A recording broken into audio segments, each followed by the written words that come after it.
الحمد لله نحمده ونستعينه ونستغفره ونؤمن به ونتوكل عليه ونعوذ بالله من شرور أنفسنا ومن سيئات أعمالنا من يهده الله فلا مضل له ومن يضلله فلا هادي له ونشهد أن لا إله إلا الله وحده لا شريك له ونشهد أن سيدنا ومولانا محمدا عبده ورسوله صلى الله تعالى عليه وعلى آله وأصحابه وبارك وسلم تسليما كثيرا كثيرا. أما بعد فأعوذ بالله من الشيطان الرجيم. بسم الله الرحمن الرحيم. وننزل من القرآن ما هو شفاء ورحمة للمؤمنين ولا يزيد الظالمين إلا خسارا. آمنت بالله صدق الله مولانا العظيم. میرے قابل احترام بزرگوں دوستو، گزشتہ کافی جمعوں سے قرآن کریم کی آیات اور صورتوں کے فضائل اور فوائد آپ کے سامنے بیان کر رہا ہوں.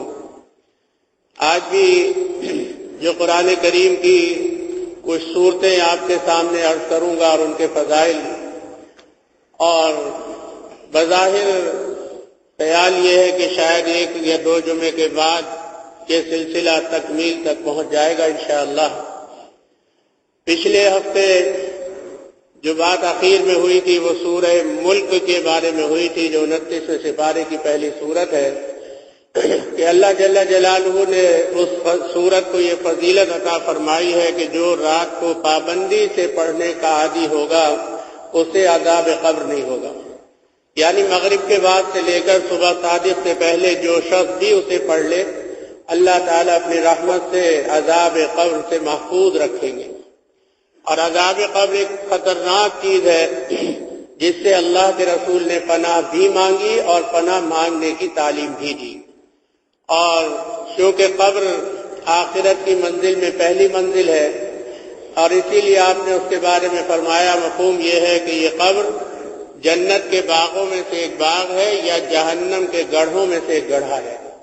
یعنی اعمال کے اعتبار سے یا تو یہ باغ بن گیا اور یا یہ گڑھا بن گیا، اور ابتدا جیسی ہوگی آگے کے معاملات اور مراحل بھی ویسے ہوں گے.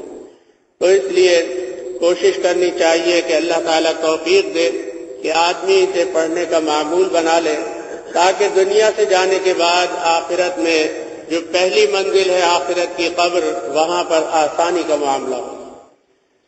اسی 29ویں سپارے کی ایک اور صورت ہے. میں جہاں آخرت کے معاملات کے بارے میں عرض کرتا ہوں، وہاں ساتھ ساتھ دنیا کے بارے میں بھی بتاتا رہتا ہوں.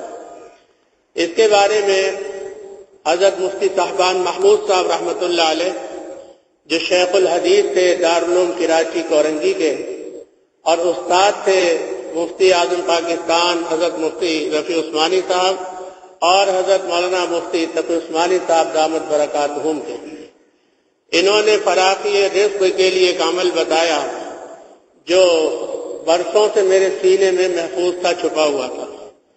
لیکن آج میں نے سوچا کہ یہ راز بھی آپ حضرات کے حوالے کر دوں. اب جس کی مرضی وہ اس سے فائدہ اٹھا لے اور جس کا جی چاہے وہ نہ کرے، لیکن بہرحال حضرت کا بتایا ہوا عمل ہے اور بے انتہا مفید ہے. حضرت نے فرمایا کہ مغرب کے بعد یا عشاء کے بعد ایک مرتبہ سورہ واقعہ پڑھیں، اور اس کے بعد سورہ مزمل پڑھیں، اور اس کے بعد 100 مرتبہ یعنی ایک تسبیح جو ہے یا مغنی کی پڑھیں. انشاءاللہ ثم انشاءاللہ رزق کی فراخی ہی نہیں فراوانی ہو جائے گی. ایک صاحب مجھ سے کہنے لگے، حضرت نے انہیں بتایا تھا، کہنے لگے کہ میرا کاروبار تھا کپڑے کا اور آگ لگی اور سب بالکل ختم ہو گیا اور میں بالکل پہلی سیڑھی پر آ گیا. حضرت نے مجھے بتایا اور میں نے پڑھنا شروع کیا. تو جس وقت وہ مجھ سے یہ بات پوچھ رہے تھے کہ پڑھوں یا چھوڑ دوں، تو کہنے لگے کہ کئی سال ہو گئے مجھے پڑھتے ہوئے. الحمدللہ ثم الحمدللہ وہ سلسلے پریشانیوں کے ختم ہوئے اور آج صدر جیسی مارکیٹ کے اندر ان کی 4 دکانیں ہیں کپڑے کی. میں نے کہا بھائی اگر آپ چاہتے ہیں کہ مزید سلسلہ پڑھے تو پڑھتے رہے، ورنہ چھوڑ دیں. بھائی تو جتنا گڑ اتنا میٹھا، اگر چاہتے ہیں کہ اسی طرح فراوانی سے رزق کا انتظام ہوتا رہے تو پڑھتے رہے، ورنہ چھوڑ دیں. تو بہرحال چونکہ بزرگوں کی باتیں، ایک تو یہ ہے کہ چونکہ شیخ الحدیث ہے، عین ممکن ہے کہ کہیں ان کی نظر سے احادیث گزری ہوں، ورنہ یہ اللہ کے نیک بندے، متقی، پرہیزگار، ان کی بتائی ہوئی باتوں میں بھی اثر ہوتا ہے۔ ادھر یہ مقام تھا، مفتی بھی تھے، شیخ الحدیث بھی تھے، ادھر حضرت ڈاکٹر عبدالحی صاحب رحمۃ اللہ علیہ کے خلفاء میں سے بھی تھے۔ بہت ہی آپ حضرات نے بھی دیکھا ہوگا، یہاں بھی بارہا بیان بھی فرمایا، نمازیں بھی پڑھائیں۔ انتہائی سادے آدمی اور متقی اور پرہیزگار۔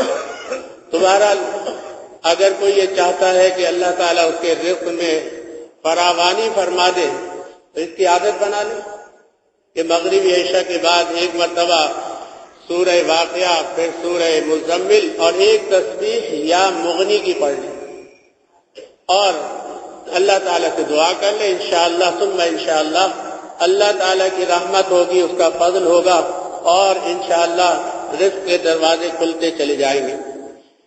ایسے ہی آگے بڑھیں گے تو 30واں سپارہ شروع ہوتا ہے عما یتساءلون سے۔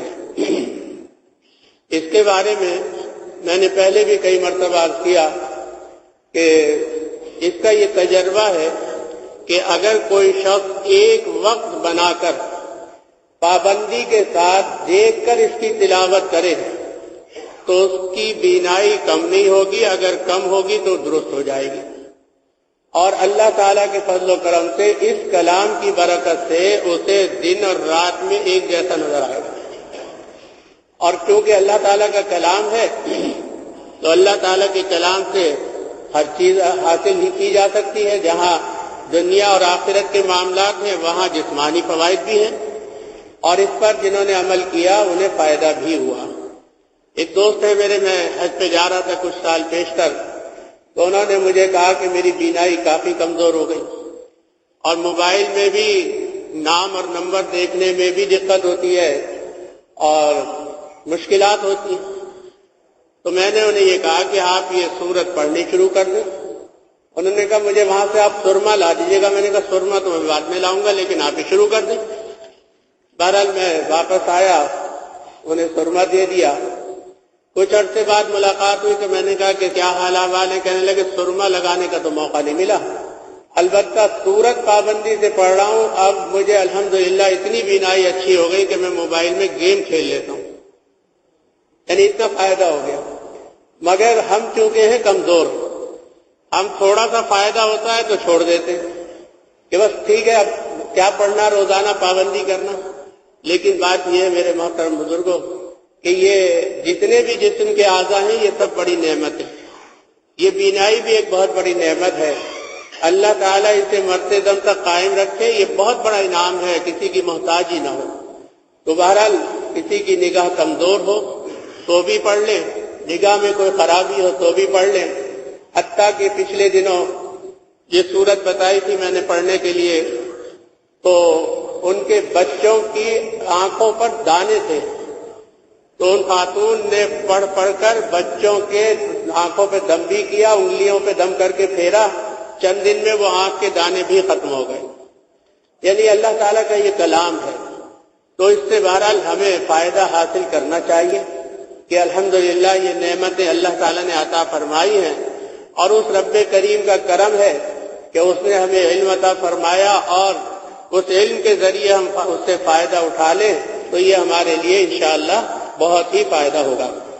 اسی طریقے سے میں نے سورہ انا انزلنا کا فائدہ وضو کے بیان میں بتایا تھا، اور یہ بات حضرت حکیم الامت مجدد ملت حضرت مولانا اشرف علی صاحب خانوی رحمہ اللہ نے لکھی ہے کہ جو کوئی وضو کرنے کے بعد آسمان کی طرف منہ اٹھا کر پوری سورہ انا انزلنا پڑھ لے تو اس کی بینائی میں کمی نہیں آئے گی، اور اگر کمی آ گئی ہوگی تو درست ہو جائے گی۔ اب اگر گھر میں ہے تو کوئی بات نہیں، آسمان کی طرف منہ اٹھانا ہے، بھلے چھت صحیح، اور اگر کھلی جگہ ہے تو پھر تو آسمان نظر آئے گا، لیکن یہ شرط نہیں کہ جی آپ کھلی جگہ جا کر آسمان کی طرف پڑھیں، بس آسمان کی طرف منہ کر کے پڑھ لیں۔ اب رہ گئی یہ بات کہ فائدہ، تو بات یہ ہے کہ زبان کی تاثیر بھی شرط ہے اور یقین بھی شرط ہے۔ اگر زبان میں تاثیر ہو تو ایک مرتبہ میں ہی کام ہو جاتا ہے، اور یقین ہو تو بھی کام ہو جاتا ہے۔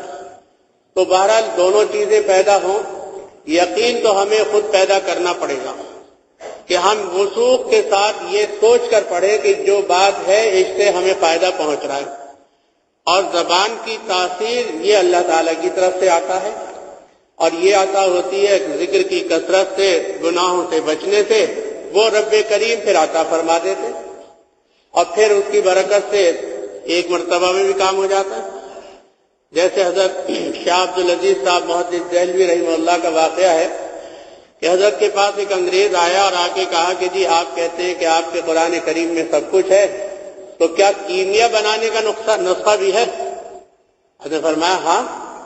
حضرت نے ایک طالب علم کو پیسے دیے اور فرمایا جاؤ تانبے کی پرات لے کے آؤ۔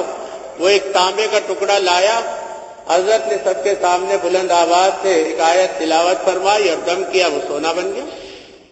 تو چلا گیا انگریز تو کہ ہاں بھائی واقعی۔ اب ایک طالب علم جس نے سنا اس نے سوچا چلو سونا بنانے کا نسخہ ہاتھ آ گیا، اس نے بھی جا کے تانبے کا پترا خریدا اور رات بھر پڑھ پڑھ کے دم کرتا رہا، وہ بنا ہی نہیں۔ صبح حضرت سے جا کے عرض کیا کہ حضرت آپ نے ایک مرتبہ دم فرمایا تو سونا بن گیا، میں تو ساری رات پڑھ کے تھک گیا، اب تو سونے نہیں بنتا۔ حضرت نے فرمایا زبان میں تاثیر بھی تو لاؤ، زبان میں تاثیر ہوگی تو فائدہ ہوگا۔ اب زبان میں تاثیر نہیں تو پھر اس صورت میں کہاں سے فائدہ ہوگا؟ تو زبان میں تاثیر پیدا ہوگی پڑھتے رہنے سے۔ جب مسلسل پڑھتے رہیں گے تو پھر اللہ تعالیٰ کے فضل و کرم اور رحمت سے زبان میں تاثیر پیدا ہوگی، اور ہمارے جو فائدے ہیں جسمانی اور روحانی وہ انشاءاللہ ملتے چلے جائیں گے۔ ایسے ہی قرآن کریم میں اور آگے چلے تو سورہ زلزال ہے جو شروع ہوتی ہے اذا زلزلت الارض زلزالها۔ اس کے بارے میں حدیث شریف میں آتا ہے، مفہوم یہ ہے کہ آپ نے صحابہ کرام سے فرمایا کہ ایک مرتبہ اس کی تلاوت کرنے پر آدھے قرآن کریم کی تلاوت کرنے کے برابر ثواب ملے گا۔ اگر کسی نے 2 مرتبہ تلاوت کی تو ایک قرآن کریم کے برابر ثواب مل جائے گا۔ اب ایک مسئلہ یہ ہے کہ ایک آدمی نے 2 مرتبہ سورہ زلزال پڑھی، حافظ کے پڑھنے میں کتنی دیر لگے گی؟ 2 منٹ لگیں گے، تو اس نے 2 منٹ میں قرآن کریم کے برابر ثواب حاصل کر لیا۔ اور وہی حافظ اگر سورہ فاتحہ الحمد سے شروع کر کے من الجنت والناس تک پورے 30 سپارے اور 114 سورتیں پڑھے تو اسے وقت لگے گا۔ اگر وہ پورے دن بھی پڑھے تو کم از کم دن بھر میں قرآن کریم کی تکمیل ہوگی، اور ویسے ہو تو پھر وہ اس کے پڑھنے پر ہے، 10 دن میں ہو، 15 دن میں ہو، 20 دن میں، مہینے میں۔ تو اب یہ دونوں آیا برابر ہیں یا نہیں ہے؟ کہ اگر ایسا ہے کہ وہ سورہ زلزال 2 دفعہ پڑھ کے اور یہ 1 مہینے محنت کر کے برابر ہے، تو پھر آدمی 2 مرتبہ روز سورہ زلزال کیوں نہ پڑھ لے؟ اس میں فرق ہے۔ اصل میں بات یہ ہے کہ اللہ تعالیٰ بڑے کریم ہیں، وہ کسی کو محروم رکھنا نہیں چاہتے، اور اللہ تعالیٰ بہانے سے نوازنا بھی چاہتے، لہذا یہ انتظام فرما دیا کہ جو کوئی اس طرح سے 2 مرتبہ سورہ زلزال پڑھے گا اسے یہ قرآن کریم کے برابر ثواب مل جائے گا، لیکن جو الحمدللہ سے لے کے من الجنت والناس تک پڑھے گا اس کا تو ثواب اور مقام الگ ہی ہوگا، کیونکہ ایک ایک حرف پر جو نیکیاں انعامات ہیں وہ اس میں محیط نہیں ہو سکتے۔ لیکن اب ایک آدمی ہے وہ اگر یہ 2 مرتبہ پڑھ کر کسی کو بخش دے تو جسے بھی بخشے گا اسے قرآن کریم کا ثواب مل جائے گا۔ پھر دوسری طرف ہمیں یہ ہے کہ ہم قرآن کریم کی مسلسل تلاوت جاری رکھتے ہیں اور رکھنی چاہیے، لیکن ہم چاہتے ہیں کہ اپنی نیکیوں میں یا کسی کو بخش کر اس کی نیکیوں میں اضافہ کر دیں۔ فرمائے ان مختصر اعمال کو اختیار کر لو، تمہاری نیکیوں میں بھی اضافہ ہو جائے گا اور جسے بخشو گے اس سے بھی ہو جائے گا۔ اللہ تعالیٰ ایک دم بڑھا دیں گے، اور وہ اس پر بھی قادر ہیں کہ اگر وہ چاہیں تو الف لام فاتحہ سے لے کے سورہ ناس تک کی جو تلاوت کرتے ہیں اس کے برابر بھی ثواب عطا فرما سکتے ہیں۔ تو بہرحال سورہ زلزال جو ہے یہ فرمایا کہ 1 مرتبہ پڑھنے پر آدھے قرآن کریم کے برابر ثواب ملے گا، اور 2 مرتبہ پڑھنے پر فرمایا کہ 1 قرآن کریم کے برابر ثواب ملے گا۔ اسی طریقے سے سورہ تکاثر ہے، الہاکم التکاثر، اس کے بارے میں آتا ہے کہ آپ نے صحابہ کرام سے پوچھا کہ یہ بتاؤ کہ تم میں سے کوئی اس بات کی قدرت رکھتا ہے، اس کا مفہوم ہے کہ روزانہ 1000 آیات پڑھ لیا کرے؟ صحابہ کرام نے کہا حضرت کون پڑھ سکتا ہے؟ 1000 آیات میں وقت لگے گا۔ آپ نے فرمایا کہ سورہ تکاثر اگر تم پڑھو گے ایک مرتبہ تو 1000 آیات پڑھنے کے برابر تمہیں ثواب ملے گا۔ اب الہاکم التکاثر تو چھوٹی سی سورت ہے، آدمی کو پڑھنے میں کتنی دیر لگے گی؟ اب اس کا فائدہ کیا ہوا؟ اس کا فائدہ یہ ہے کہ مثال کے طور پر حدیث شریف میں آتا ہے، مفہوم یہ ہے کہ جو 10 آیتیں ہیں، کسی میں 20 ہیں، کسی میں 100 ہے، جو آیتیں اتنی تلاوت کرے وہ غافلین میں شمار نہیں ہوگا۔ پھر یہ بھی فرمایا کہ رات کو سوتے وقت کچھ پڑھ کر سویا کرو۔ اب لمبی تلاوت نہیں کر سکتا، اس نے سورہ زلزال ہے، سورہ تکاثر پڑھ لی بستر پہ لیٹ کے، اسے 1000 آیات پڑھنے کے برابر ثواب مل گیا۔ وہی بات ہے جسے کہتے ہیں کہ عمل مختصر ثواب زیادہ، کہ محنت تو تھوڑی سی کرنی پڑی، اجرت زیادہ مل گئی۔ اور دنیا کے لیے ہر آدمی یہ ڈھونڈتا ہے کہ محنت تو تھوڑی ہو اور پیسہ زیادہ آ جائے، نفع زیادہ ہو۔ تو اللہ جل جلالہ بھی ہمیں یہ عطا فرما رہے کہ اے بندو، تم محنت تو تھوڑی سی کرو گے، میں تمہیں نواز دوں گا۔ اور اس نوازنے میں حکمت کیا ہے؟ اس نوازنے میں حکمت وہ ہے جو اللہ تعالیٰ نے اپنے نبی سے وعدہ فرمایا کہ میں آپ کو راضی کر دوں گا۔ اور راضی کیسے کریں گے؟ راضی ایسے فرمائیں گے اللہ جل جلالہ کہ قیامت میں جب تمام اولین اور آخرین جمع ہوں گے تو اس امت کا مقام تو سب سے بڑا ہے۔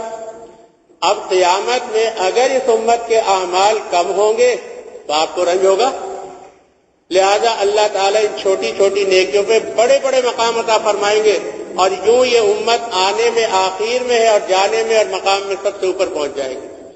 یوں اللہ تعالیٰ اپنے نبی کو راضی اور خوش کر دیں گے کہ امت کی عمر بھی تھوڑی سی، 60 سال۔ بنی اسرائیل کے لوگوں کی عمریں 300 سال، کہاں 60 سال کہاں 300 سال، زمین آسمان کا فرق ہے۔ وہاں 3 صدیاں بیت رہی ہیں، یہاں آدھی صدی گزر رہی ہے، اس میں بھی کسی کی گزری کسی کی پہلے گزر گیا، مگر کیا ہو رہا ہے کہ ثواب لوگ جنت الفردوس میں جا رہے ہیں، اونچے اونچے مقامات پہ۔ فرمایا یہ ہے اللہ تعالیٰ کی نوازشات کہ چھوٹے چھوٹے عمل پر اللہ تعالیٰ نواز رہے ہیں تاکہ آپ صلی اللہ علیہ وسلم قیامت میں خوش ہوں، کیونکہ سب سے زیادہ آپ کی امت ہوگی۔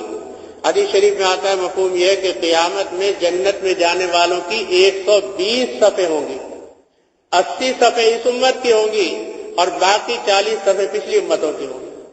اب اتنی بڑی تعداد ہو اور اس میں خدا نخواستہ جنت نہ ملے یا ملے تو نچلے درجے ملے تو دکھ تو ہوگا۔ اس لیے فرمایا کہ اللہ جل جلالہ ان چھوٹے چھوٹے اعمال پر اپنے فضل و کرم اور رحمت سے نوازتے چلے جا رہے ہیں امت کو، بشرطے کہ امت حاصل کرنے کی کوشش کرے۔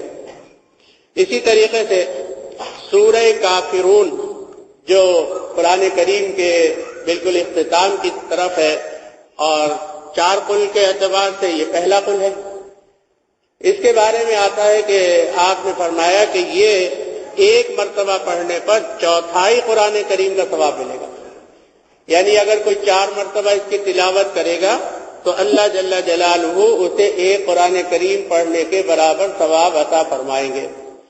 اور آپ صلی اللہ علیہ وسلم نے یہ بھی فرمایا، مفہوم یہ ہے ایک صحابی سے کہ رات کو سونے سے پہلے اس کی تلاوت کیا کرو، یہ کفر اور شرک سے براءت کا اعلان ہے۔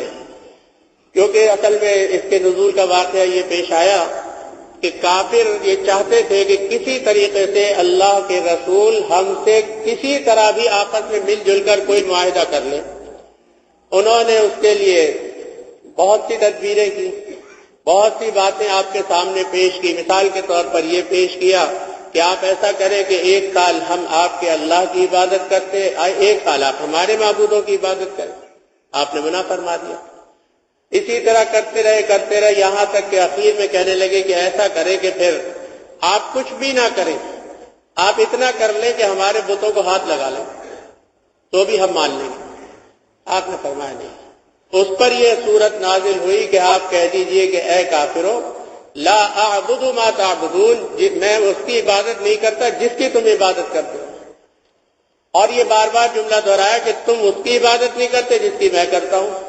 اور آخر میں اعلان عام فرما دیا لکم دینکم ولی دین، تمہارے لیے تمہارا طریقہ، میرے لیے میرا دین، میں تمہاری بات نہیں مانوں گا۔ اسی لیے ہمیں اللہ کے رسول نے ان تمام چیزوں سے منع فرما دیا جس میں شرک کا شائبہ بھی ہو. شرک نہیں، شرک کا شائبہ بھی ہو. فرمایا کہ وہ عمل بھی مت اختیار کرو. جیسے مثال کے طور پہ ہمیں شرعاً یہ منع کیا گیا کہ کوئی انسان کسی بھی انسان کے سامنے، چاہے وہ اللہ کا ولی ہو چاہے وہ کوئی بھی ہو، اس کے سامنے بالکل ساکت صامت، جسے ہماری زبان میں کہتے ہیں بت کی طرح کھڑا ہونا بھی جائز نہیں ہے. اور حضرت مفتی اعظم پاکستان حضرت مفتی محمد شفیع صاحب رحمہ اللہ نے لکھا ہے کہ جس طرح نماز میں ہاتھ باندھ کر کھڑے ہوتے ہیں، اس طرح سے کسی بھی مخلوق کو کسی بھی مخلوق کے سامنے ہاتھ باندھ کر کھڑا ہونا بھی جائز نہیں ہے. جیسے نماز کی نیت باندھ کر ایسے جائز نہیں ہے کسی کے بھی سامنے کھڑا ہونا. یہ اللہ تعالیٰ کے لیے خاص ہے. تو آپ نے شرک کے شائبے سے بھی منع کیا. اور جیسے صحابہ کرام نے آپ سے عرض کیا کہ حضرت ہم جاتے ہیں، سفر کرتے ہیں کہیں سفیر بن کے، کہیں تجارت کے لیے، اور ہم دیکھتے ہیں کہ شاہان جو ہے بادشاہ، ان کے خدام اور ماتحت انہیں سجدہ کرتے، تو آپ زیادہ مستحق ہیں کہ ہم سجدہ کریں. آپ نے فرمایا نہیں. اور پھر یہاں تک فرمایا کہ اگر میں کسی کو سجدے کا حکم دیتا کہ وہ سجدہ کرے تو میں بیوی کو حکم دیتا کہ شوہر کو سجدہ کرے، لیکن اس کے لیے بھی اجازت ہے. تو مطلب یہ کہ آپ نے ہمیں یہ تعلیم دی کہ نہ تو شرک اور نہ شرک کا شائبہ. اس پر ایک واقعہ یاد آیا، ہمارے بزرگوں میں سے ہے اور سبھی ان کو مانتے ہیں، حضرت شیخ عبد القادر جیلانی رحمہ اللہ. یہ اصل میں تو گیلانی ہے، گیلان ایران میں ایک شہر ہے، وہاں سے حضرت کا تعلق ہے، بدلتے بدلتے وہ گیلان سے جیلان ہو گیا. بہرحال حضرت کو ایک مرتبہ وقت کے بادشاہ نے بلایا اور اس کے یہاں سجدہ ہوتا تھا، تو اسے یہ بتایا گیا کہ یہ شخص سجدہ نہیں کرے گا، کچھ بھی کر لو، اس کا سر اللہ کے علاوہ کہیں نہیں جھکتا. اس بادشاہ نے یہ ہوشیاری کی، ایک چھوٹا دروازہ بنوایا کہ اور اپنے تخت کے سامنے کہ جب حضرت تشریف لائیں اور داخل ہوں تو یہ جھک کے داخل ہوں گے تو میں اسی کو سجدہ تعظیمی تسلیم کر لوں گا، تاکہ میری انا بھی نہ ٹوٹے اور یہ بھی جھک جائیں. مگر اللہ تعالیٰ اپنے اولیاء کی، علماء کرام کی، بزرگان دین کی مدد فرماتا ہے. جب حضرت وہاں تشریف لے گئے اور دیکھا، سمجھ گئے، تو حضرت بجائے سر داخل کرنے کے پہلے حضرت نے پیر داخل کیا اور پھر سیدھے کھڑے ہو گئے. یہ سر کسی کے سامنے نہیں جھک سکتا. تو فرمایا کہ یہ سورت جو ہے یہ شرک سے براءت ہے، اسے پڑھا کرو، تمہارے دل کے اندر سے شرک اور اس قسم کے جو توہمات ہیں وہ نکل جائیں گے. اور آپ نے صحابی کو فرمایا کہ رات کو پڑھ کر سویا کرو. اس سے آگے جو صورتیں اس کے بارے میں پھر انشاءاللہ آئندہ کروں گا. آج کچھ باتیں اور بھی عرض کرنی ہیں. الحمدللہ ثم الحمدللہ، اس رب کریم کا ہم جتنا شکر ادا کریں کم ہے. آج 15ویں صدی کو شروع ہوئے 30واں سال بھی مکمل ہو رہا ہے. جب 14ویں کا اختتام تھا اور 15ویں آنے والی تھی تو عوام کے اندر ایک عجیب بے چینی تھی اور عجیب عجیب باتیں، جس میں بہت سے الزامات بھی، بہت سے غیر شرعی معاملات بھی، ہر آدمی جو سمجھ میں آ رہا تھا وہ کہہ رہا تھا. اور اکثر کی زبان پر تو یہ تھا کہ بس 15ویں صدی آئے گی اور قیامت آ جائے گی. 15ویں صدی کو بھی شروع ہوئے 30 سال گزر گئے. آج اس 30ویں سال کا آخری دن ہے، یعنی ذی الحجہ کی آج 30 تاریخ ہے. اور کل سے اللہ جل جلالہ کے فضل و کرم اور رحمت سے، یعنی آج مغرب سے ہماری اسلامی سال کا آغاز ہو جائے گا اور محرم الحرام کی پہلی تاریخ ہوگی. اور پھر اللہ تعالیٰ کے فضل سے پھر یہ 12 مہینے ہوں گے. قرآن کریم کے اندر ایک بات تو یہ ارشاد فرمائی کہ جب سے اللہ تعالیٰ نے اس کائنات کو تخلیق فرمایا ہے سال کے 12 مہینے. ان عدت الشہور عند اللہ 12 شہرا فی کتاب اللہ یوم خلق السماوات والارض، کہ اللہ تعالیٰ کی کتاب میں، اللہ تعالیٰ کے ہاں جب سے اللہ نے زمین اور آسمان پیدا فرمائی یہ 12 مہینے، اور یہ اسی طرح سے چل رہے ہیں. اب معاملہ یہ کہ اسلامی سال جو ہے اس کا محرم سے آغاز ہوا.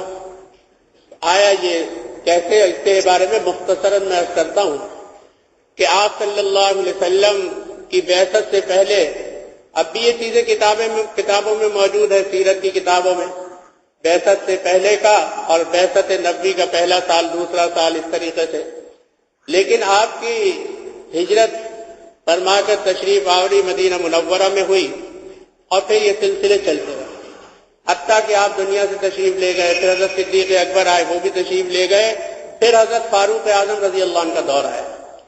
تو اس وقت یہ ہوا کہ مسلمانوں کا جو سال ہے، کیونکہ مسلمانوں کا اسلامی سال ہے، تو اس کا تعین ہونا چاہیے کہ ابتدا کہاں سے۔ چنانچہ صحابہ کرام کی شورا بیٹھی اور پھر اس میں مختلف مشورے سامنے آئے، اور سب کے بعد پھر صحابہ کرام نے یہ متفقہ فیصلہ فرمایا کہ اسلامی سال کا آغاز ہونا چاہیے اس وقت سے جب سے آپ نے ہجرت فرمائی، اسی لیے ہجری کہتے ہیں نا اس کو۔ اب یہ اشکال پیدا ہوگا کہ ہجرت تو آپ نے ربیع الاول میں فرمائی تھی اور محرم کیسے؟ تو اس کا جواب بھی موجود ہے کہ آپ صلی اللہ علیہ وسلم کو ہجرت کی اجازت یکم محرم کو مل گئی تھی، لیکن آپ نے بہت سے معاملات کی وجہ سے حقیقی ہجرت ربیع الاول میں فرمائی، تو صحابہ کرام کے متفقہ فیصلے سے محرم کی پہلی تاریخ سے اسلامی سال کا آغاز ہوا، اور الحمدللہ یہ سلسلہ جاری اور ساری ہے۔ عرب کے اندر یہ دستور تھا، قرآن کریم میں یہ بات موجود ہے کہ 4 مہینے حرمت والے تھے، اسلام میں شروع میں تھے جن میں جنگ کرنا منع تھا اور قتال منع تھا، یہ ساری چیزیں۔ ایک رجب کا تھا اور 3 شوال، ذیقعد اور ذی الحج۔ بعد میں پھر اسلام میں یہ حکم منسوخ ہو گیا۔ تو عرب کا یہ طریقہ تھا کہ جنگ چل رہی ہے، چلتے چلتے رجب کا مہینہ آ گیا، تو پہلے تو یہ پابندی تھی کہ جیسے ہی رجب کا چاند ہوا فوراً جنگ بند، اب شعبان شروع ہونے میں پھر لڑیں گے۔ اب انہوں نے یہ دیکھا کہ جب 1 مہینے جنگ بند ہے تو ٹھنڈے پڑ گئے، پھر انہوں نے یہ کام شروع کیا کہ اپنی مرضی سے آگے پیچھے کرنے لگے، لڑ رہے رجب آ کے نہیں یہ شعبان ہے، رجب اگلے مہینے آئے گا، یوں انہوں نے سب گڑبڑ کر دیا۔ لیکن اللہ تعالیٰ نے اپنا فضل فرمایا، جس سال جناب رسول اللہ صلی اللہ علیہ وسلم نے حج فرمایا، آپ نے اعلان عام فرما دیا کہ جس ترتیب پر اللہ تعالیٰ نے ان مہینوں اور تاریخوں کو رکھا تھا وہ آج بالکل صحیح حال پر آ گئی ہے، کیونکہ جب مہینے آگے پیچھے ہو گئے تو سب گڑبڑ، حج بھی گڑبڑ ہو گیا، ہو سکتا ہے کہ حج کا یہ مہینہ ہو سکتا ہے گزر چکا، ہو سکتا ہے آنے والا ہو، لیکن آپ نے فرمایا کہ نہیں، بالکل اپنی اصلی حالت پر ہی آ چکے، اور الحمدللہ اس کے بعد سے آج تک کبھی پھر یہ مہینے آگے پیچھے نہیں ہوئے۔ دوسری بات یہ کہ اللہ تعالیٰ نے ہمیں اسلامی مہینے عطا فرمائے، اور یہ جو دوسری تاریخ ہے جسے عیسوی کہتے ہیں، یہ حضرت عیسیٰ علیہ السلام کی پیدائش سے شروع ہوئی، اور اس میں اور اسلامی میں 600 سال کا فرق ہے، کیونکہ آپ صلی اللہ علیہ وسلم کی بعثت سے 600 سال پہلے حضرت عیسیٰ علیہ السلام تشریف لائے تھے تقریباً۔ مگر کوشش کرنی چاہیے اس بات کی کہ عیسوی تاریخ کے استعمال میں کوئی حرج نہیں ہے، منع نہیں ہے کہ کوئی یہ سمجھے کہ جی حرام ہے ناجائز، نہیں، لیکن کم از کم ایک تو اسلامی تاریخ اور دوسرے اس کے مہینے یاد تو ہونے چاہیے۔ ہمیں چند مہینے یاد ہوتے ہیں، باقی پتہ ہی نہیں ہوتے کہ کون سا مہینہ کس کے بعد آئے گا اور کون سا ہے، یاد ہونا چاہیے۔ یہ محرم کا مہینہ شروع سے ہی اسی طرح سے سلسلہ رہا، اور اس میں بہت سے معاملات ہوئے، اور اس کی جو خاص طور پر 9 اور 10 تاریخ ہے، اس کے بارے میں حدیث شریف میں آتا ہے کہ جب آپ مدینہ منورہ تشریف لے گئے تو وہاں کے یہودی 10 تاریخ کو روزہ رکھتے تھے، تو صحابہ کرام نے کہا کہ حضرت یہ روزہ رکھتے ہیں۔ آپ نے ان سے پوچھا کہ بھئی تم روزہ کیوں رکھتے ہو؟ کہا کہ 10 محرم الحرام کو اللہ تعالیٰ نے بنی اسرائیل کو فرعون اور فرعونیوں سے نجات دی تھی، اس خوشی میں ہم یہ روزہ رکھتے ہیں۔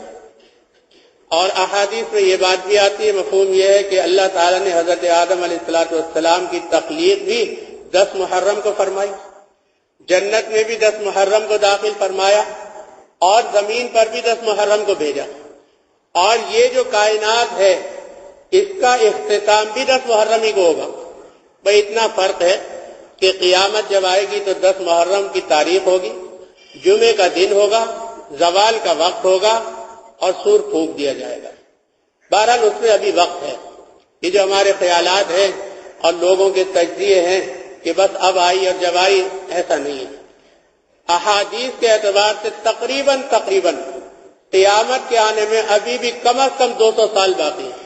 کم از کم جو علامات احادیث میں موجود ہے، قیامت یوں تو یہ آتی رہے گی، کہیں زلزلے آئیں گے، کہیں طوفان آئیں گے، کہیں زمین پھٹ جائے گی، کہیں شکلیں بدل جائیں گی، عذاب ہوں گے، لیکن جو قیامت آئے گی جسے سور پھونکنا کہتے ہیں، جس کا ذکر قرآن اور حدیث میں ہے، یہ جب ہوگا جب محرم کی 10 تاریخ ہوگی اور جمعے کا دن ہوگا اور زوال کا وقت ہوگا اور لوگ اپنے کاموں میں مشغول ہوں گے اور سارے کافر ہوں گے، مسلمان کوئی نہیں ہوگا۔ جب تک ایک بھی اللہ کہنے والا دنیا میں ہوگا قیامت نہیں آ سکتی۔ الحمدللہ ابھی تو بہت ہے۔ تو بہرحال صحابہ نے جب آپ نے ان یہودیوں سے پوچھا تو انہوں نے وجہ بتائی، تو آپ نے فرمایا کہ ہم زیادہ مستحق ہیں روزہ رکھنے کے، کیونکہ وہ ہمارے بھائی ہیں۔ چنانچہ آپ نے پھر فرمایا کہ روزہ رکھو۔ پھر صحابہ کرام نے کہا کہ حضرت یہ تو یہودیوں سے مشابہت ہو جائے گی، وہ بھی 10 کا روزہ رکھیں، ہم بھی 10 کا رکھیں۔ فرمایا کہ نہیں، سال آئندہ اس کے ساتھ ایک روزہ ملانا، 9، 10 یا 10، 11۔ اب دیکھیے عبادت کے اندر بھی ہمیں غیر مسلم سے امتیاز دیا کہ دیکھو روزوں میں بھی ایک جیسے مت ہونا۔ اب تمہیں آسانی ہے تو 9، 10 کا رکھ لو، اور اگر آسانی ہے تو 10، 11 کا رکھ لو۔ جب تک روزے فرض نہیں ہوئے تھے، 10 محرم کا روزہ فرض تھا، بعد میں یہ نفل ہو گیا، مستحب ہو گیا۔ کوئی رکھے تو ٹھیک ہے، نہ رکھے تو کوئی گناہ نہیں۔ اور اسی کے بارے میں حدیث میں یہ بھی آتا ہے، مفہوم یہ ہے کہ 10 محرم کو جو شخص اپنے اہل و عیال پر، یعنی اپنے گھر میں عام دنوں کے مقابلے میں کھانے کے دسترخوان کو وسیع کرے تو سال بھر اس کے گھر میں رزق میں فراخی رہے گی، فراوانی رہے گی۔ یعنی روزانہ کھانا پکتا ہی ہے، یہ ہمارے معمول ہے۔ چھٹی کے دن ذرا اچھا پکتا ہے کہ بھئی سب گھر میں ہے۔ تو فرمایا 10 محرم کو ذرا آدمی اپنے اہتمام کر لے، گھر والوں کو کھلائے، فرمایا انشاءاللہ سال بھر فراوانی رہے گی۔ تو یہ مہینہ اب شروع ہونے والا ہے اور اس میں اللہ تعالیٰ نے اپنے انعامات رکھے ہیں۔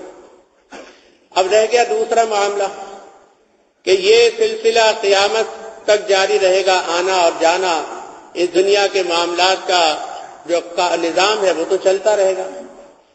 شہادت کے جو معاملات ہیں، اس کی ابتدا تو ہمارے بھائی حابیل سے ہوئی جب قابیل نے اسے قتل کیا، اور پھر یہ سلسلے چلتے رہے، حتیٰ کہ ایک وہ بھی وقت آیا مسلمانوں پر۔ مسلمان کا مقصد میرا جو ہے وہ ہے پچھلے نبی کی امت، ہم تو ہیں اس امت کے مسلمان جو پچھلے انبیاء کے ماننے والے، ان پر بھی ایک دور ایسا آیا، سورہ بروج کے اندر موجود ہے کہ اس وقت کے کافر بادشاہ نے انہیں آگ جلوا کر ان کے اندر ڈالا اور بیٹھ کر تماشا دیکھا، اور ان کا جرم کیا تھا؟ وہ اللہ تعالیٰ کو وحدہ لا شریک مانتے تھے۔ اور ایک واقعہ یہاں تک حدیث میں آتا ہے، مفہوم یہ ہے کہ ایک عورت کی گود میں دودھ پیتا بچہ تھا، وہ ہچکچائی تو اللہ نے اس بچے کو گویائی دی، کہا ماں ڈر مت، اس کے بعد جنت ہے۔ تو یہ سلسلے تو رہے اور یہ قیامت تک رہیں گے۔ شہادت کا معاملہ تو رہے گا قیامت تک۔ انبیاء بنی اسرائیل کو شہید کیا گیا، حضرت زکریا علیہ السلام کو آرے سے چیر کے 2 ٹکڑے کر دیے۔ حضرت یحییٰ علیہ السلام کو ایک بدبخت بادشاہ نے جو اپنی بیٹی سے نکاح کرنا چاہتا تھا اور وہ منع فرما رہے تھے، اور اس نے دیکھا کہ یہ آڑے آئیں گے تو اس نے ان کو ذبح کرا دیا۔ یعنی یہ سلسلے رہے، اور مسلمان جس نبی کے بھی ماننے والے ہوئے ان کے ساتھ یہ رہے، انبیاء کرام کے ساتھ رہا، اور یہ سلسلے آپ صلی اللہ علیہ وسلم کی امت میں بھی ہوئے۔ جنگ بدر میں صحابہ کرام شہید ہوئے، احد میں شہید ہوئے، حتیٰ کہ آپ کے چچا حضرت حمزہ رضی اللہ عنہ کو تو شہید ہی نہیں کیا گیا بلکہ مسلح کر دیا، ناک کان کاٹ دیے، سینہ چاک کر کے کلیجہ نکال لیا، سب کچھ کیا، اور حضرت نے انہیں سید الشہداء کا خطاب دیا۔ یہ سلسلے جاری ہیں اور قیامت تک رہیں گے۔ اسی میں اللہ تعالیٰ کی مشیت تھی، محرم کی تاریخ 10 تھی، حضرت حسین رضی اللہ عنہ بھی شہید ہو گئے، اور حضرت عثمان غنی رضی اللہ عنہ کو بھی شہید کیا گیا قرآن کریم کی تلاوت کرتے ہوئے مدینہ منورہ میں۔ بلکہ یوں اگر کہا جائے تو غلط نہیں ہوگا کہ چاروں صحاب جو ہے ہمارے بڑے، ان میں صرف حضرت صدیق اکبر رضی اللہ عنہ کو چھوڑ دیں، حضرت عمر رضی اللہ عنہ کو بھی شہید کیا گیا، حضرت عثمان غنی رضی اللہ عنہ کو بھی شہید کیا گیا، حضرت علی رضی اللہ عنہ کو بھی شہید کیا گیا۔ تینوں خلفائے راشدین کو شہید کیا گیا۔ حضرت عمر رضی اللہ عنہ کو فجر کی نماز کی صف درست کراتے ہوئے شہید کیا۔ حضرت عثمان غنی رضی اللہ عنہ کو ان کے گھر میں محصور کیا، قید رکھا، اور جو کنواں انہوں نے خرید کے مسلمانوں کے لیے وقف فرمایا، جس پر جنت کی بشارت دی گئی، اس کنویں کے پانی سے محروم رکھا گیا، روزے کی حالت میں شہید ہوئے۔ اور وہ قرآن کریم آج تک محفوظ ہے جو آپ تلاوت فرما رہے تھے، اور آپ کے خون کا قطرہ جس آیت کے جملے پہ گرا، فَسَيَكْفِيكَهُمُ اللَّهُ، یہ پہلے سپارے کے اخیر میں کہ اللہ تعالیٰ آپ کی طرف سے ان سے بدلہ لیں گے، اور حضرت شہید ہو گئے۔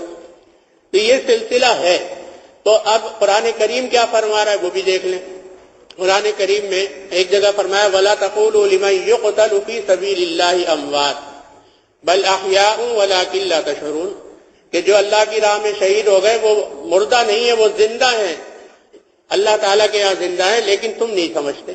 ظاہر میں تو روح نکل گئی، تم نے کفن پہنایا اور دفنا دیا، لیکن وہ زندہ ہے۔ دوسری جگہ فرمایا کہ جو اللہ کی راہ میں شہید ہوئے وہ مردہ نہیں ہے، بل احیاء عند ربہم یرزقون، زندہ ہیں، انہیں رزق دیا جاتا ہے۔ اب اندازہ لگائیں کہ درجہ تو بہت بڑا ہے، اللہ تعالیٰ یہاں بھی نواز رہے ہیں، اور حدیث میں آتا ہے شہید جو ہوتا ہے اس کی جب روح نکلتی ہے تو اتنی سی بس تکلیف ہوتی ہے جیسے چیونٹی کاٹتی ہے، اور پھر جنت میں جو رزق سے دیا جاتا ہے، یعنی قیامت سے پہلے پہلے کی بات ہے، قیامت کے بعد تو بہت نوازشات الگ ہوں گی۔ اس کے بارے میں حضرت جلال الدین سیوطی رحمہ اللہ نے لکھا ہے کہ اللہ تعالیٰ کے حکم سے صبح اور شام جو انہیں کھانا دیا جاتا ہے وہ مچھلی اور گائے کا گوشت دیا جاتا ہے۔ فرمایا کہ مچھلی جنت کی نہروں میں سارے دن جو ہے وہ سیر ہوتی ہے، اور گائے اسے اپنے سینگ سے کاٹتی ہے، تیار کر کے شہداء کو دی جاتی ہے۔ اسی طرح گائے جنت میں چرتی ہے اور مچھلی کی دم اسے ذبح کرتی ہے اور تیار ہوتی ہے اور شہداء کو پیش کر دی جاتی ہے۔ اور شہیدوں کا کیا کہنا، اور پھر صحابہ کرام شہداء کا کیا کہنا، ایسے ایسے مقامات کے حامل ہیں کہ بعض شہداء کرام کی روحیں جانوروں کے پوٹے کے اندر عرش اعظم کے نیچے جو ہے وہ رہتی ہیں۔ اور ایک صحابی گزرے حضرت حنظلہ رضی اللہ عنہ، انہیں غسیل الملائکہ کا لقب دیا گیا، فرشتوں نے انہیں غسل دیا، اور وجہ یہ ہوئی کہ یہ میدان اس میں جنگ میں گئے ہوئے تھے، اہلیہ ساتھ تھی، حق زوجیت ادا کیا، نہانے کا وقت نہیں ملا کہ اچانک اعلان ہو گیا، اسی حال میں جا کے جنگ میں شریک ہوئے، شہید ہو گئے، کیونکہ علم کسی کو نہیں تھا، فرشتوں نے آ کے انہیں غسل دے دیا۔ حضرت جعفر طیار رضی اللہ عنہ، یہ آپ صلی اللہ علیہ وسلم کے چچا زاد بھائی ہیں، حضرت علی کرم اللہ وجہ کے حقیقی بھائی ہیں۔ ان کے بارے میں مشہور احادیث ہیں کہ جنگ میں ان کے دونوں ہاتھ کاٹ دیے تھے کافروں نے، جھنڈا سنبھال لیے تھے۔ آپ نے فرمایا اللہ نے جعفر کو 2 ہاتھوں کے بدلے 2 پر دیے، جنت میں اڑتے پھرتے ہیں رضی اللہ عنہ۔ تو میرے محترم بزرگوں، یہ شہداء کرام جتنے بھی ہیں یہ جنت کے بڑے اونچے مقامات پر ہیں، اور اللہ تعالیٰ نے ان حضرات کو نوازا، اور ان حضرات نے ہمارے لیے یہ اسوہ حسنہ چھوڑا کہ دیکھو اللہ تعالیٰ کے حکم پر عمل کرتے ہوئے دنیا سے چلے گئے، اللہ تعالیٰ کے حکم کو نہیں چھوڑا۔ جس کی بھی زندگی لے لیں، نہ انہوں نے نماز چھوڑی، میدان کارزار میں نہیں چھوڑی، قرآن کریم میں موجود ہے نماز خوف کا بھی بیان اور طریقہ بھی ہے احادیث میں، اس حال میں نماز نہیں چھوڑی، عبادات نہیں چھوڑی، اللہ کے رسول کی اطاعت نہیں چھوڑی۔ یہ ہے اصل جو ان کا اسوہ حسنہ ہے، جس پہ ہمیں چلنے کا حکم دیا گیا۔ خالی یہ نہیں کہ بس خالی نام لے دیا ہم ان کے عاشق، نہیں، ان کے نقش قدم پر چلنے کا طریقہ یہ کہ جیسا انہوں نے زندگی گزاری ویسی گزارو، تو پھر ہے کامیابی۔ تو اور یہی سکھا کر ہمیں آزاد گئے کہ اللہ تعالیٰ کے حکم پر چلتے ہوئے زندگی گزار دی، اور یہی ہمارے لیے کامیابی۔ تو اس لیے میرے محترم بزرگوں، کل سے یہ سال شروع ہو جائے گا، بس رب کریم سے یہ دعا ہے اور کرنی چاہیے کہ اللہ جل جلالہ یہ آنے والا جو سال ہے وہ ہمارے لیے، ہمارے ملک کے لیے، ملک والوں کے لیے، عالم اسلام کے لیے برکت اور رحمت کا سال بنا دے، امن و عافیت اور سلامتی کا سال بنا دے، عزت اور کرامت کا سال بنا دے۔ ہمارے درمیان ملک اور ملت میں اور مسلمانوں میں جتنی بھی پریشانیاں ہیں، بدعنوانیاں ہیں، اللہ تعالیٰ اس سال کی ابتدا کی برکت سے ہمیں ان سب سے نجات عطا فرما دے، اور انشاءاللہ جب دعا کریں گے تو اللہ تعالیٰ کی رحمت ہوگی۔ ہم نے اسے منحوس سمجھا ہے، قرآن کریم میں یہ بات موجود ہے کہ اعمال بد انسان کے منحوس ہیں، ورنہ کسی وقت میں، کسی لمحے میں، کسی گھڑی میں، کسی مقام میں نحوست نہیں ہے۔ میں وقت ہو چکا لیکن مثال دے رہا ہوں سمجھانے کے لیے تاکہ یہ بات ذہن میں آ جائے کہ نحوست کس چیز میں ہے۔ اب سب جانتے ہیں یہ بات، کوئی چھپی ہوئی نہیں ہے۔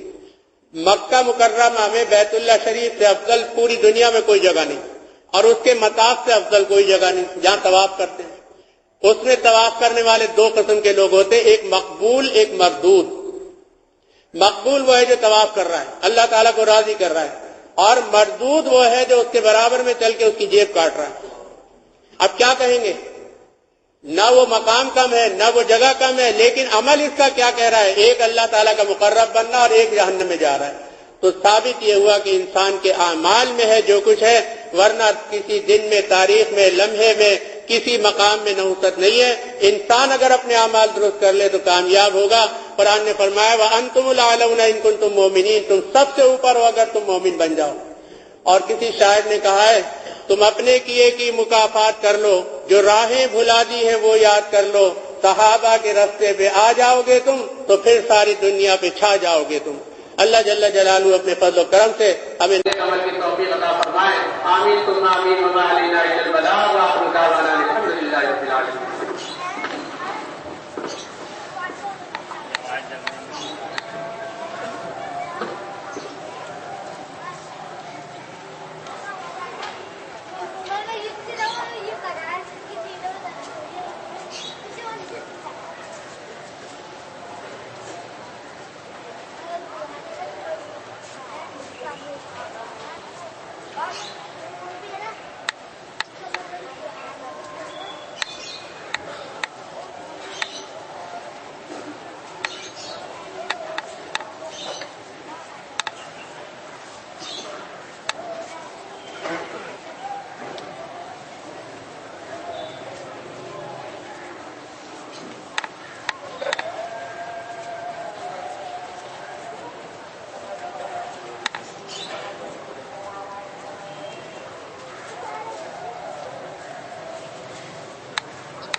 الذي خلق الإنسان وقد أتى عليه حين من الدهر ولم يكن شيئا مذكورا فعدله على كثير ممن خلق فضله تفضيلا ثم هداه السبيل ونسب له الدليل إما شاكرا وإما كفورا أما الكافرون يعذبون بأصناف العذاب ينادون ويلا ويدعون ثبورا وأما الشاكرون فنعمهم وكرمهم ولقاهم نذرة وسرورا إن هذا كان لكم جزاء وكان سعيكم مشكورا فسبحان من بيده ملكوت كل شيء ولم يزل ولا يزال حيا قيوما عليما قديرا سميعا بصيرا ونشهد أن لا إله إلا الله وحده لا شريك له ونشهد أن سيدنا ومولانا محمدا عبده ورسوله صلى الله تعالى عليه وعلى آله وأصحابه صلاة وسلاما دائمين متلازمين ما أظلم الليل وأضاء النهار وسلم تسليما كثيرا كثيرا أما بعد فيا أيها الناس فإني أوصيكم ونفسي أولا بتقوى الله تعالى وأحذركم يوما عبوسا قمطريرا يوم تبلى كل نفس ولا تقبل منها شفاعة ولا تجد نصيرا يومئذ يندم الإنسان ولا ينفعه الندم ويطلب العود إلى الدنيا فهيهات أن يعود ويخرج له يوم القيامة كتابا يلقاه منشورا يا ابن آدم خير الحكمة خشية الله وخير الغنى غنى القلب وخير الزاد التقوى وخير ما أعطيتم العافية وكان الله قديرا أعوذ بالله من الشيطان الرجيم بسم الله الرحمن الرحيم قل إن كنتم تحبون الله فاتبعوني يحببكم الله ويغفر لكم ذنوبكم والله غفور رحيم بارك الله لنا ولكم في القرآن العظيم ونفعنا وإياكم بهذه الآية الكريمة والذكر الحكيم أقول قولي هذا لي ولكم وأستغفر الله لي ولكم ولسائر المسلمين من كل ذنب فاستغفروه إنه هو الغفور الرحيم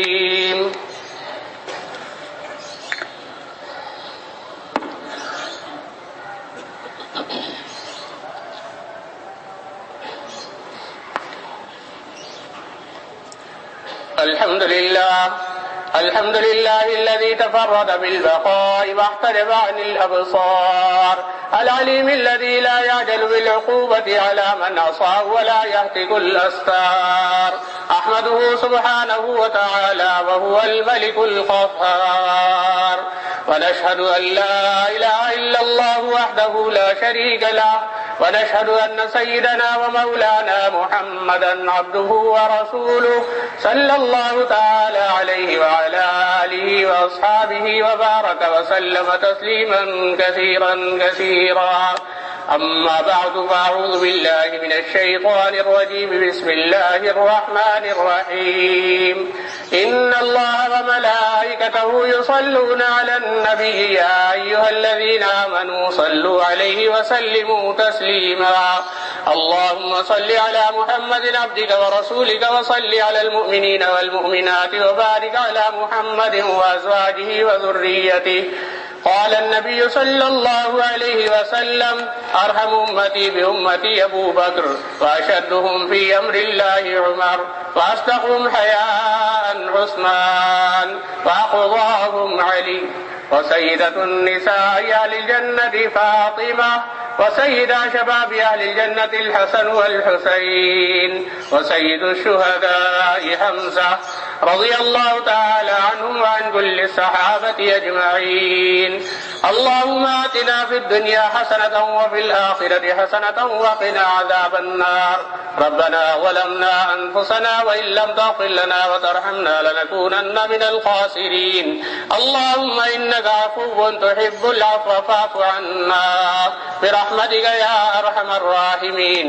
اللهم إنا نسألك العفو والعافية والمعافاة الدائمة في الدنيا والآخرة. اللهم ارحمنا فإنك خير الراحمين. اللهم إنا نسألك من خير ما سألك منه نبيك محمد صلى الله عليه وسلم ونعوذ بك من شر ما استعاذك منه نبيك محمد صلى الله عليه وسلم وأنت المستعان وعليك البلاغ ولا حول ولا قوة إلا بالله برحمتك يا أرحم الراحمين. عباد الله رحمكم الله. إن الله يأمر بالعدل والإحسان وإيتاء ذي القربى وينهى عن الفحشاء والمنكر والبغي يعظكم لعلكم تذكرون. فاذكروا الله تعالى يذكركم وادعوه يستجب لكم ولذكر الله تعالى أعلى وأولى وأعز وأجل وأتم وأهم وأعظم وأكبر والله يعلم ما تصنعون. صفحے درست کر لیجئے، درمیان سے خلا پر کر لیجئے. درمیان میں خلا بالکل نہ رہے. اگر ایک آدمی کی بھی گنجائش ہو تو اسے پر کر لیجئے.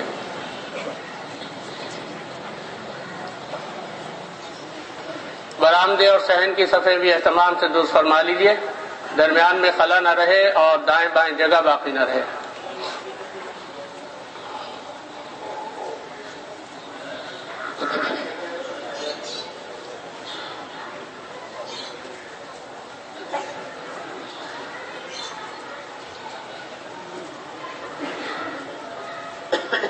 اگر صحن میں جگہ باقی ہے تو باہر والے حضرات پہلے صحن کی صفحے مکمل فرما لیں، اس کے بعد باہر کی صفحے بنائیں.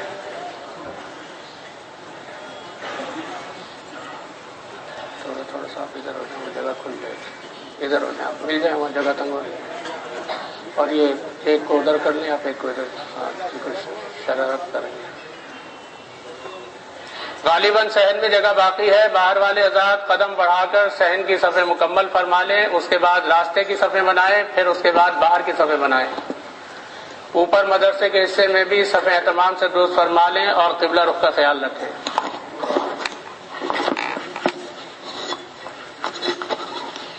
اللہ اکبر اللہ اکبر اللہ اکبر اللہ اکبر. اشہد ان لا الہ الا اللہ اشہد ان لا الہ الا اللہ اشہد ان محمد رسول اللہ اشہد ان محمد رسول اللہ. حی علی الصلاۃ حی علی الصلاۃ حی علی الفلاح حی علی الفلاح. قد قامت الصلاة قد قامت الصلاة. اللہ اکبر اللہ اکبر لا الہ الا اللہ.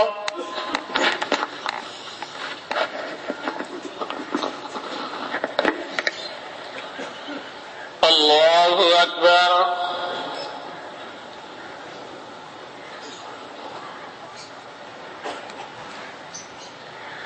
الحمد لله رب العالمين الرحمن الرحيم مالك يوم الدين إياك نعبد وإياك نستعين اهدنا الصراط المستقيم صراط الذين أنعمت عليهم غير المغضوب عليهم ولا الضالين وله الجوار المنشآت في البحر كالأعلام فبأي آلاء ربكما تكذبان كل من عليها فان ويبقى وجه ربك ذو الجلال والإكرام فبأي آلاء ربكما تكذبان الله أكبر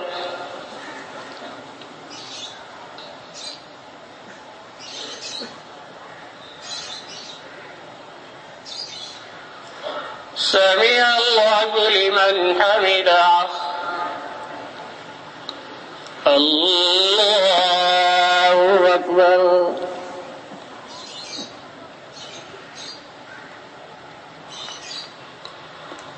الله أكبر الله أكبر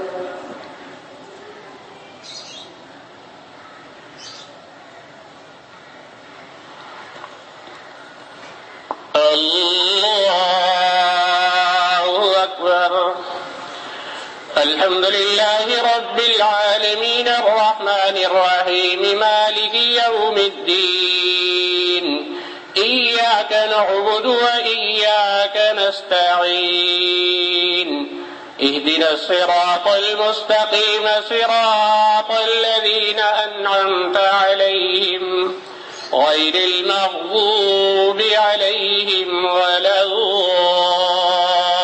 الضالين متكئين على رفرف خضر وعبقري حسان فبأي آلاء ربكما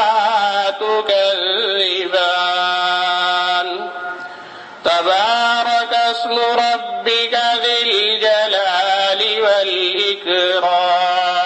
والإكرام الله أكبر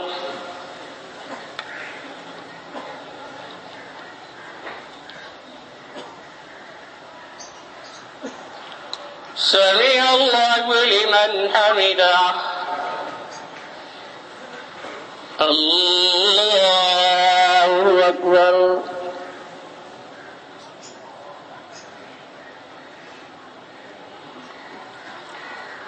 الله أكبر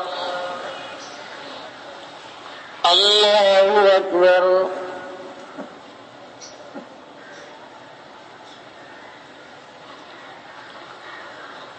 الله أكبر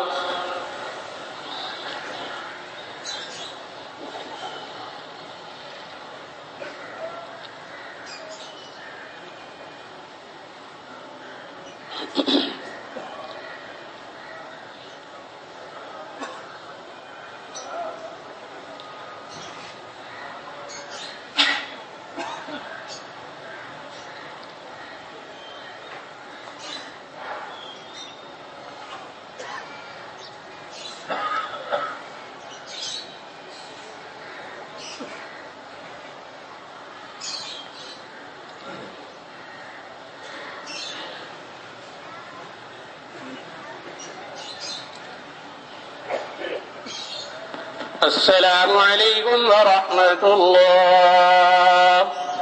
السلام عليكم ورحمة الله. الحمد لله رب العالمين والصلاة والسلام على رسوله محمد وآله وأصحابه أجمعين. اللهم أنت السلام منك السلام تبارك يا ذا الجلال والإكرام. اللهم أعنا على ذكرك وشكرك وحسن عبادتك یا ارحم الراحمین، اپنے فضل و کرم اور رحمت سے ہمارے ماں باپ، اہل و عیال، جملہ امت مسلمہ، احیاء و اموات اور قیامت تک آنے والے مسلمانوں کی مغفرت فرما۔ اے اللہ عافیت دارین نصیب فرما۔ اے اللہ ہمیں ہمارے اہل و عیال جملہ روحانی یا جسمانی بیماروں کو صحت اور عافیت عطا فرما۔ اے الہ العالمین، اے رب کریم، اب جب ہمارا سال اسلامی آجرات سے شروع ہو رہا ہے، اللہ اس سال کو جو شروع ہونے والا ہے ہمارے لیے، ہمارے ملک کے لیے، ملت کے لیے اور تمام اسلامی ممالک اور مسلمانوں کے لیے اللہ اسے برکت کا سال بنا دیجئے۔ اے اللہ انعام کا سال بنا دیجئے، امن و عافیت اور سلامتی کا سال بنا دیجئے۔ اے اللہ عزت اور کرامت کا سال بنا دیجئے۔ اے اللہ اس سال کی ابتدا ہمارے ملک سے اور ملت سے اور مسلمانوں کے درمیان سے جتنے بھی مصائب ہیں، پریشانیاں ہیں، حادثات ہیں، اے اللہ ان سب سے نکال دیجئے، سب سے نجات عطا فرما دیجئے۔ اے اللہ اس سال میں ہمارے ملک کی زمین کی برکتوں کو ظاہر فرمائیے، اتفاق اتحاد عطا فرمائیے، ایک اور نیک بن کر رہنے کی توفیق عطا فرمائیے۔ ہر طرح کی بدامنی اور بے چینی سے، مہنگائی سے، رشوت ستانی سے، حرام خوری سے اللہ سب کی حفاظت فرما دیجئے۔ اے الہ العالمین، آپ کے بہت سارے بندے اور بندیوں نے بہت سارے پرچوں میں اپنی حاجتیں لکھ کے بھیجی ہیں، اللہ ان کی تمام جائز حاجات کو پورا فرما دیجئے۔ اے الہ العالمین، ہمارے اعمال و اخلاق کی اصلاح فرمائیے، ہمیں ظاہری اور باطنی ترقیوں سے مالا مال فرمائیے، ہمیں ظاہری اور باطنی فتنوں سے محفوظ فرما دیجئے۔ اے الہ العالمین، تمام پریشان حالوں کی پریشانیوں کو دور فرما دیجئے۔ اے اللہ تمام قرضداروں کے قرضوں کو ادا کروانے کا غیب سے انتظام فرما دیجئے۔ اے الہ العالمین، ہم سے جس نے جب بھی جہاں بھی دعاؤں کے لیے کہا، اپنی رحمت سے ہماری ان کی سب کی جائز حاجات کو پورا فرما دیجئے۔ اے الہ العالمین، تمام حاضرین اور سامعین کو ان کے جائز مقاصد میں کامیابی عطا فرمائیے۔ اے الہ العالمین، اپنے فضل و کرم سے ہماری دعاؤں کو اور آمین کو اور اپنے دربار کی حاضری کو قبول فرما لیجئے۔ وصلی اللہ تعالی علی خیر خلقہ محمد وآلہ واصحابہ اجمعین، آمین برحمتک یا ارحم الراحمین۔